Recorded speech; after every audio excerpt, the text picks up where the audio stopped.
Me pēhea te iwi o Tainui e tū kotahi anō ai.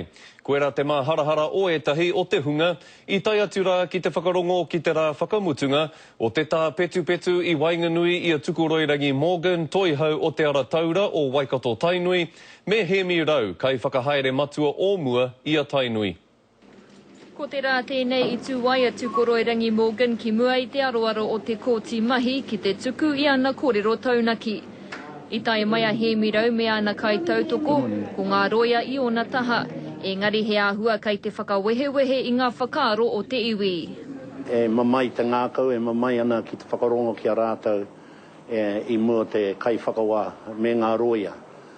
Ahakoa e āhua pākia tēnei ko te me nui e pirangi ki a ta whakarongo ki te iwi ki tēnei tino kaupapa. E ai ki ngā whakapai, nā tukuroirangi Morgan tētahi kaikimi hara I utu ki te rangahau I te mahi a Hemi. A tērā te whakapai, nā Hemi ētahi o ngā kōrero tapu a Tainui I whāki ki tētahi kai kawe pūrongo.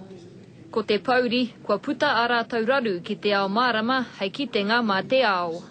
Karakau ngā toa ki roto I tēnei taupatapati tēnei raru e pāne ki te iwi.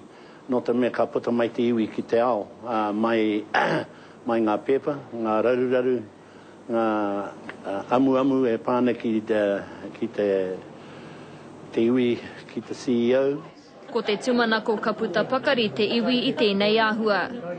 Mutingo tēnei hui ka hui anō tātou kia whakakotahi tātou I te kaupapa. I te rānei I whakarāpopotohia ngā kōrero e te kai whakawā, ko te tikanga ka puta he whakatau a te Irawiki. Irina Smith, Te Karere.